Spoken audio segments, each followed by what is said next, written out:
Okay, let me see where we are here. Kind of lost a little bit of track. I started talking but didn't turn on the recorder, so I'm trying to pick up here as to where I was. Let's talk a little bit. I might have already covered it, but if not, let's just do it again. Child support. Never, ever will your mother get one penny from me. If you don't know anything about your father, so to speak, know this. I don't pay for fraud. I don't pay for false witness. I don't pay for idolatry. I don't pay for murder. I'll explain that one another day.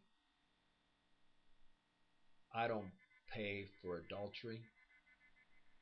For me to give your mother one dime, one penny, will be to say that it's okay what she did to me, along with her father and mother, lawyers, and so on. It ain't going to happen. Not now and not in 1,000 years. But you're my children and you will be blessed as Burbanos. And as you turn 18, you'll be blessed. But at the same time, hey, in Oklahoma, after the age of 12, a child does have a right and can say where he or she wants to be with the father or the mother. So if you want to come be with me, if you want to have put you in the best schools here, we're going to be buying a farm with horses and everything. All that's possible because of this. One idea, $1 million. Except here, it's one idea, and we're talking into the millions upon millions of dollars because we are going to take this in the entire country. Absolutely phenomenal. But anyway, your inheritance is in South America. It's not in the United States, and it does not go to any Busquet at all.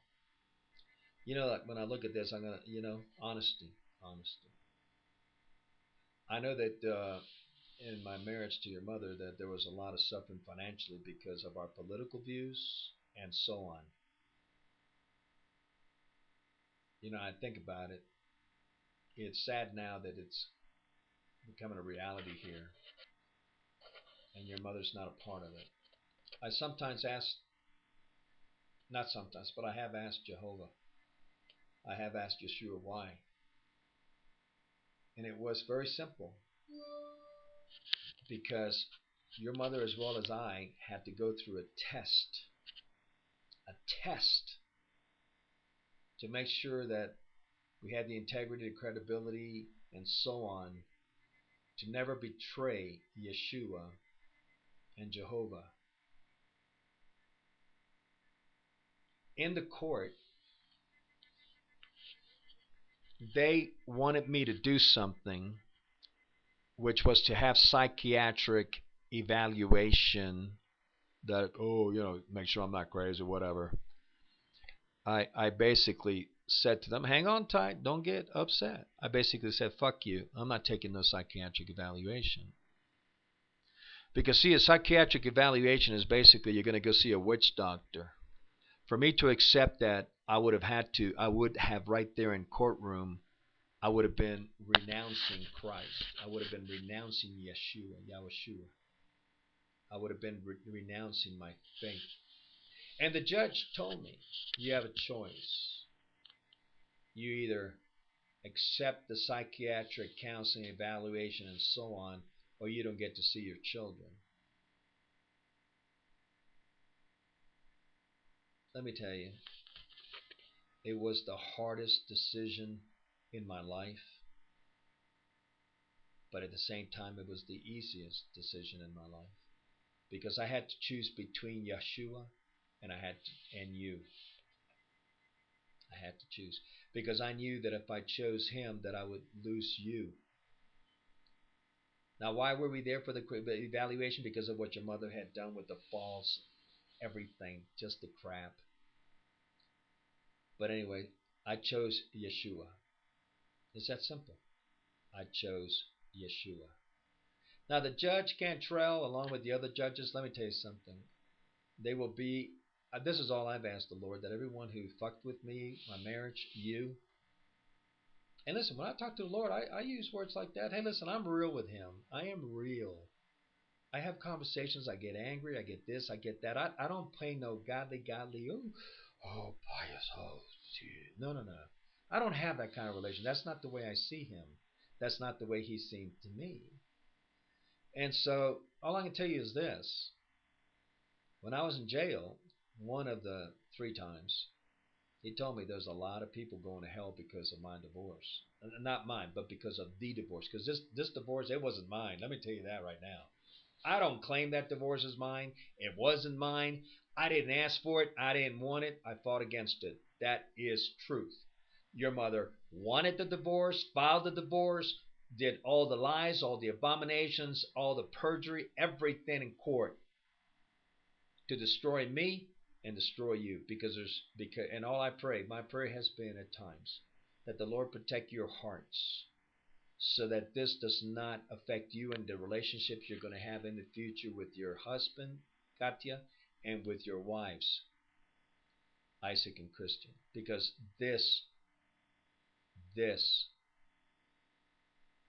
well, we don't need to go there. Protection over you guys. Now, I want you to tell me the things that you'd like. Well, we'll go there later. Let's get this part done here. I'm going to let you also see the videos that go to Ian for his inheritance, so you see them. Make sure that you see all the videos in order. 1, 2, 3, 4, 5, 6. And Ian, I don't know. I think there was 5 or 6 videos also. Make sure that you see them in order. Make sure that you see yours in order. Decide what you want. Decide what you want. Okay? Decide what you want. Now,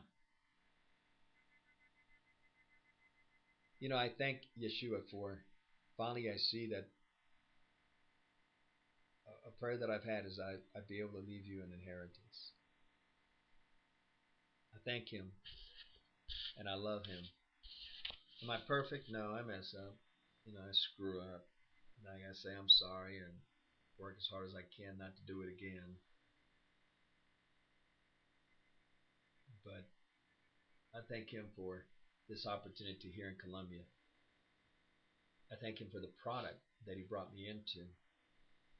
That's going to change the lives of many people, the farmers, the agriculture community, hopefully and eventually worldwide. That's the goal. And I'm right there at the top with that.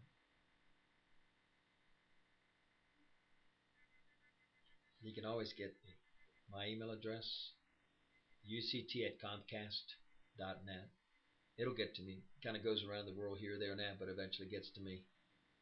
You can always call me, 804-332-5979. Yeah, that's a Virginia phone number, but it rings in Colombia, South America. It would ring in the North Pole. I'll tell you, today's technology is incredible. So, you got an incredible inheritance. I want to talk with you. I want you to know the truth. The truth. Then judgment. Christ told me in jail that there's 3 judgments in a divorce. The judgment is the abominations of perversions of these court systems. The second judgment is when the children learn the truth. Then they judge. And then the third judgment is before Yeshua on your knees for the final judgment. And on that one you have Revelations 21:8, which says that adulterers and so on and liars on the second death will end up in the lake of fire with the devil Satan for eternity. Okay, talk to you later.